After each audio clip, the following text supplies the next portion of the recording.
Halo teman-teman. Eh, apa?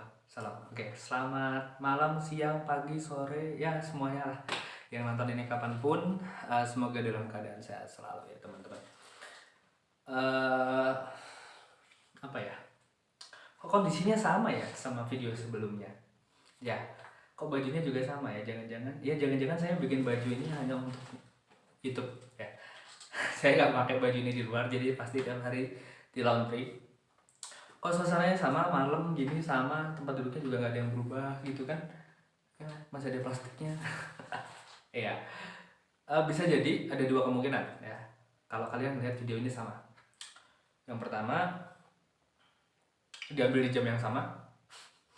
Yang kedua, diambil di waktu malam hari mungkin, tapi beda hari dan sebagainya lah.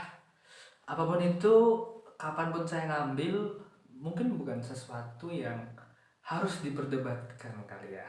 Nggak perlu diperdebatkan. I think yang paling penting adalah pemaknaan dari cerita yang akan aku sharing setiap videonya. Oke, balik lagi di menjadi biasa dan menjadi dewasa part 1. Di menjadi dewasa dan menjadi biasa part 1 ini apa ya? Aku mau cerita apa ya? Mungkin aku akan cerita tentang kehidupan kehidupan aku di masa kecil dulu ya, sampai SMA ya, paling nggak sampai SMA. Nggak penting tapi nggak apa-apa deh, yang penting banyak videonya aja, banyak adsense-nya, nggak apa-apa. Oke. uh, di jadi aku sengaja cerita yang singkat, mungkin 1 sampai 2 episode, di cerita masa kecil aku. Jadi mungkin masa kecil sampai SMA itu nggak yang apa aku detailin panjang banget kayak inti cerita ini, karena mungkin ketika kita masa kecil kita nggak bisa ngambil banyak makna ya, karena mungkin belum bisa relate sama dunia kita yang sudah mulai beranjak dewasa sekarang ini, bagi yang nonton gitu ya. Walaupun yang nonton sudah banyak yang mungkin sudah dewasa juga ya, tapi nggak apa-apa lah. Oke. eh Apa ya, aku akan cerita tentang ini dulu deh, aku masa kecil kali ya. Biar ceritanya nyambung sama alur hidup aku gitu. Tapi aku akan berusaha semaksimal mungkin untuk bisa, paling nggak ada lah pesan-pesan di setiap episode, minimal satu pesan, walaupun itu cerita masa kecil yang sebenarnya ya dirasain pada umumnya oleh orang-orang di saat kecil gitu loh. Tapi ya nggak apa-apa lah.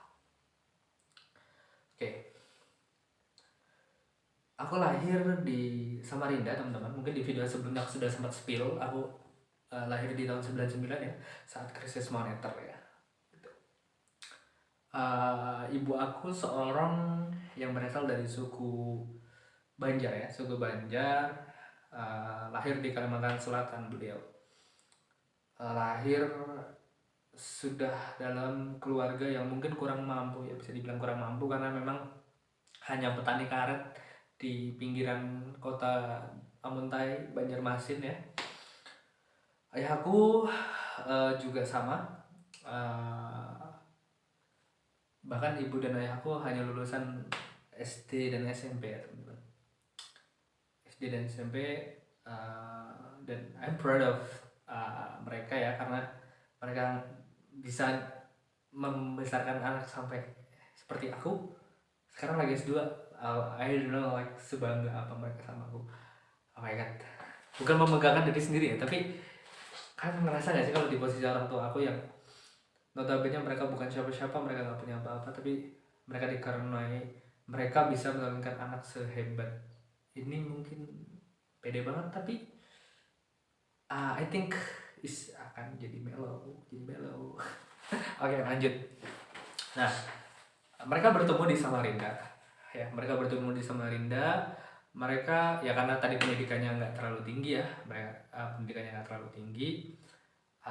mereka akhirnya ini sih bertemu saat bekerja di warung makan ya. pertama saat bekerja di warung makan. Ayahku waktu itu sebagai pencuci piring di salah satu warung makan di Samarinda. Kalau ada yang dari Samarinda, uh, apa namanya, di Lambung Mangkurat, dan sampai sekarang warungnya masih ada.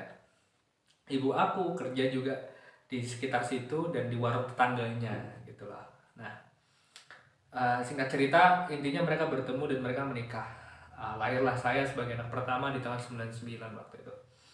Saya ingat banget diceritakan oleh ayah saya itu, mas kawinnya dulu menjual motor Vespa-nya beliau. Wih, anak senja juga ayah saya ternyata. Oke, balik. Lanjut. Nah, saya lahir di keluarga yang tidak berkecukupan bisa dibilang. Saya ketika saya dilahirkan bekerja itu luntang-lantung juga ya. Saya ingat banget dulu diceritakan sebagai tukang terang bulan, tukang jual terang bulan ya. Tukang jual terang bulan yang itu ya omsetnya di tahun itu sangat kecil banget, apalagi kena krisis moneter kayak gitu. Dan ibu saya masih ibu rumah tangga. Nah, singkat cerita berselang umur 1 tahun berapa bulan saya dibawa merantau oleh orang tua saya. Jadi orang tua saya waktu itu dari kota Samarinda yang penghasilannya pas-pasan banget, akhirnya minggir ke desa. Di situ ada banyak keluarga saya yang stay di situ dari istri kedua kakek saya mungkin, atau istri keberapa saya nggak paham. Banyak kali istrinya ya. Ya nggak apa-apa lah. Nah, dari situ I think orang tua saya mencari relasi untuk bisa mendapatkan pekerjaan yang lebih layak kayak gitu. Nah, dari situ orang tua saya akhirnya mendapatkan lowongan pekerjaan di salah satu perusahaan kelapa sawit yang ada di Kalimantan Timur yang paling besar waktu itu ya. Mereka punya perkebunan sawit sekitar puluhan ribu hektar ya. Dan orang tua saya bekerja di sana akhirnya, dan saya dibawa ke sana, ke dalam hutan berarti ya kan, karena ke perkebunan sawit itu yang sifatnya puluhan ribu hektar itu pasti masyarakatnya atau karyawannya tinggal di dalam sana. Jadi saya pernah tinggal di hutan kayak gitu. Jadi saya pernah tinggal di hutan, tapi nggak hutan, it means mereka sudah membentuk suatu ekosistem perkampungan ya kan.